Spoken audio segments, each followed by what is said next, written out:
Hello everyone, एक बार फिर से स्वागत है आप सब लोगों का आपके अपने चैनल जीएस बाय शुभा में। कैसे हैं आप सभी लोग? मैं आशा करती हूँ आप सभी लोग बहुत ही अच्छे होंगे, एकदम स्वस्थ होंगे। तो चलिए गाइस, अब अपनी आज की पॉलिटी की क्लास पर आते हैं। तो जैसे कि आप लोग जानते ही हैं, पॉलिटी में जो हमारा टॉपिक चल रहा है उसका नाम क्या है? उसका नाम है फंडामेंटल राइट्स, मूल अधिकार या फिर मौलिक अधिकार। तो आज हमारी इस टॉपिक की 12वीं क्लास है। अब तक हमारी 11 क्लासेस हो चुकी हैं। तो 11 क्लासेस में हमने क्या क्या पढ़ लिया था, क्या क्या जान लिया था? अगर आप की ये पहली क्लास है तो आप प्लीज़ पहले उन क्लासेस को जाके देखिएगा, तब आपको आज की क्लास समझ आएगी। ओके, फिर भी मैं एक बार आपको बता देती हूँ कि हम हमारे जो 6 मौलिक अधिकार हैं, जो हमारे मूल अधिकार हैं, उनके बारे में हम पढ़ चुके थे। अब जो हम पढ़ रहे हैं, अब हम एक एक करके सबके बारे में डिटेल में जान रहे हैं, डिटेल में पढ़ रहे हैं। ठीक है, तो सबसे पहला अधिकार हमारा क्या आता है? सबसे पहला अधिकार आता है हमारा समानता का अधिकार, जो कि आर्टिकल कौन से तक है? आर्टिकल 14 से लेके आर्टिकल 18 तक आता है। तो उसमें भी हमने आर्टिकल 14 को पढ़ लिया था। फिर हम क्या पढ़ रहे थे? हम आर्टिकल 15 को पढ़ रहे थे। ठीक है, तो आर्टिकल 15 में हमने क्या पढ़ लिया था? आर्टिकल 15 क्या कहता है? आर्टिकल 15 यह कहता है कि किसी भी व्यक्ति, कोई भी व्यक्ति है, किसी भी धर्म का है, किसी भी जाति का है, किसी भी लिंग का है, किसी भी स्थान पर जन्मा हुआ है, तो उसके साथ कोई भी किसी भी प्रकार का भेदभाव नहीं किया जाएगा।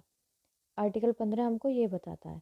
लेकिन कहाँ कहाँ भेदभाव होता है, किस प्रकार से होता है, उसके अपवाद क्या है, क्या क्या उसके एक्सेप्शन है, तो हम वो पढ़ रहे थे। तो उसमें हमने पढ़ लिया था कि जो अनुसूचित जाति और जनजाति होती हैं, जो एससी एसटी कैटेगरी में आती हैं या फिर ओबीसी कैटेगरी में आती हैं, किस किस प्रकार से उनको आरक्षण मिलता है, उनको किस किस प्रकार से कितना कितना रिजर्वेशन मिलता है, वो सब हमने पढ़ लिया था। फिर हमारा क्या रह गया था? हमने ओबीसी के बारे में पढ़ लिया। ओबीसी के बारे में भी हमने जो क्रीमी लेयर का सिद्धांत होता है, हमने वो भी पढ़ लिया था। तो यहाँ तक हमारा हो गया था। तो आज हम क्या जानेंगे? आज हम जानेंगे जो ईडब्ल्यूएस है, जो आर्थिक रूप से कमज़ोर वर्ग के लिए जो शैक्षणिक संस्थानों में जो आरक्षण प्रदान है, जिस जिस जो हम कह सकते हैं जो ईडब्ल्यूएस की कैटेगरी में आता है, तो हम उसके बारे में आज जानने वाले हैं। जो कि हम ये कह सकते हैं कि अभी हम आर्टिकल 15 ही पढ़ रहे हैं। ठीक है, तो चलिए अब शुरू करते हैं। तो ये सब हमने पढ़ लिया था, पढ़ चुके हैं हम अब तक की क्लासों में। ये भी पढ़ लिया था हमने, ये सब हो गया था, ये भी हो गया था हमारा।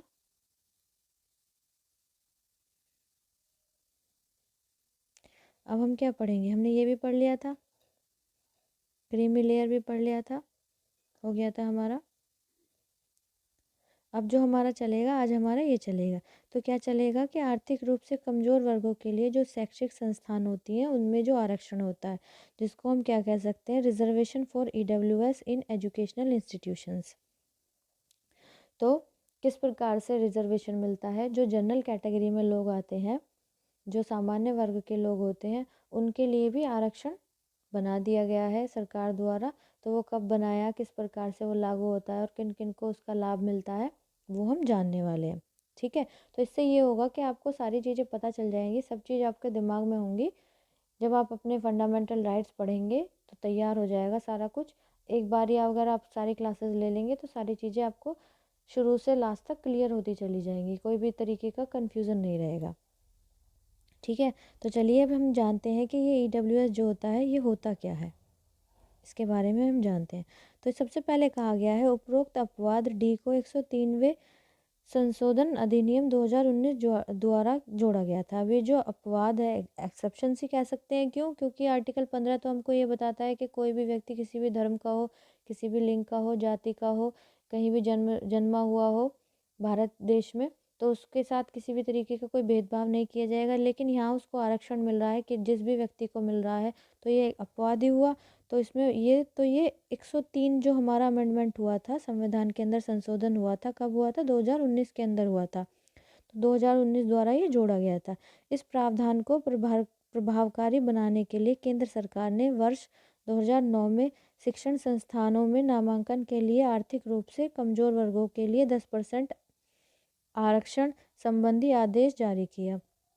तो इस प्रावधान को प्रभावकारी बनाने के लिए जो हमारी केंद्र सरकार है, उसने क्या किया? वर्ष 2019 में क्या किया उसने? जो शिक्षण संस्थान होती हैं, शिक्षण संस्थानों में नामांकन के लिए आर्थिक रूप से मतलब जो फाइनेंशियली वीक होते हैं, जनरल कैटेगरी में जो भी लोग आते हैं सामान्य वर्ग में, तो जो भी आर्थिक रूप से जो कमज़ोर वर्ग हैं उनके लिए 10% आरक्षण संबंधी आदेश जारी किया। ठीक है, किसने किया है? केंद्र सरकार ने जारी किया। ठीक है, इतनी बात आपको क्लियर है? चलिए नेक्स्ट आगे चलते हैं। आगे बताया गया है, इस आरक्षण का लाभ आर्थिक रूप से कमज़ोर वर्गों के उन व्यक्तियों को मिलेगा जो अनुसूचित जाति, जनजाति तथा अन्य पिछड़े वर्गों के लिए पहले ही जारी आरक्षण की व्यवस्था से अवगत नहीं है। मतलब कहने का मतलब ये है कि ये आरक्षण उन लोगों को मिलेगा जो ना तो किस में आते, ना तो अनुसूचित जाति में आते हैं, ना ही जनजाति में आते, ना ही ओबीसी में आते हैं। उनके अलावा जो लोग हैं, इनसे जो बच गए लोग, तो उनको मिलेगा ये आरक्षण। तो हम सीधे सीधे कह सकते हैं जो जनरल कैटेगरी में जितनी भी कास्ट आती हैं उनको क्या होगा, यदि वो आर्थिक रूप से कमज़ोर है तो उनको 10% आरक्षण का प्रावधान सरकार द्वारा दिया गया है। ठीक है, इसके निम्नलिखित अर्हता निर्धारित की गई है। अब इसमें क्या क्या बातें बताई गई हैं, क्या क्या होनी चाहिए, किन किन लोगों को मिलेगा और किन किन लोगों को नहीं मिलेगा ये आरक्षण, वो अब हम जानते हैं। चलिए, तो सबसे पहले क्या आता है? सबसे पहले आता है जिन व्यक्तियों की पारिवारिक वार्षिक आय 6 लाख रुपए से कम है, वे आर्थिक रूप से कमज़ोर वर्गों के रूप में चिन्हित किए जाएंगे और आरक्षण का लाभ उठाएंगे। जिन भी व्यक्तियों के मतलब जो भी परिवार है, तो यदि उनकी जो वार्षिक आय है, जो उनकी ईयरली इनकम है, तो वो किससे कम है? वो 6 लाख रुपए से यदि कम है, तो वो क्या है? आर्थिक रूप से कमज़ोर वर्ग में ही आएंगे। ठीक है, चिन्हित किए जाएंगे और आरक्षण का लाभ उठाएंगे। तो उनको क्या होगा? उनको ये रिजर्वेशन मिलेगा, उनको ये आरक्षण मिलेगा। नेक्स्ट आगे जानते हैं, आगे क्या बताया गया है? आय के अंतर्गत सभी स्रोतों में आय सम्मिलित की जाएगी।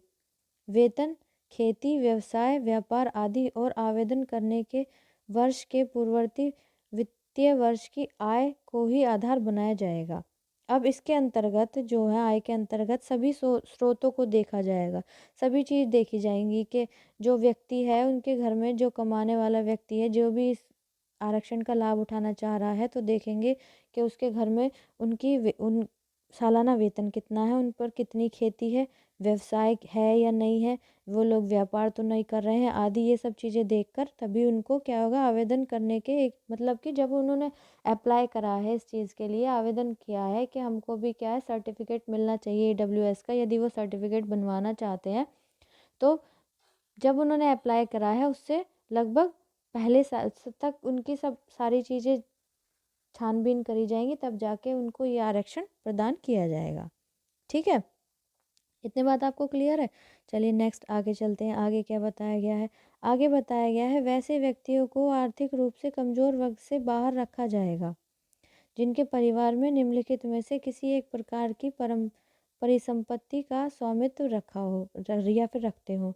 मतलब अब किन किन व्यक्तियों को जो आर्थिक रूप से कमज़ोर वर्ग से अलग रखा जाएगा, उनको इस आरक्षण का लाभ नहीं प्राप्त होगा। कौन से वो लोग होंगे वो हम जानेंगे। सबसे पहले आता है कि 5 एकड़ या उससे अधिक कृषि भूमि, यदि किसी के पास 5 एकड़ या फिर उससे अधिक की भूमि है कृषि करने लायक, तो उसको ये आरक्षण नहीं मिलेगा। सबसे पहली बात।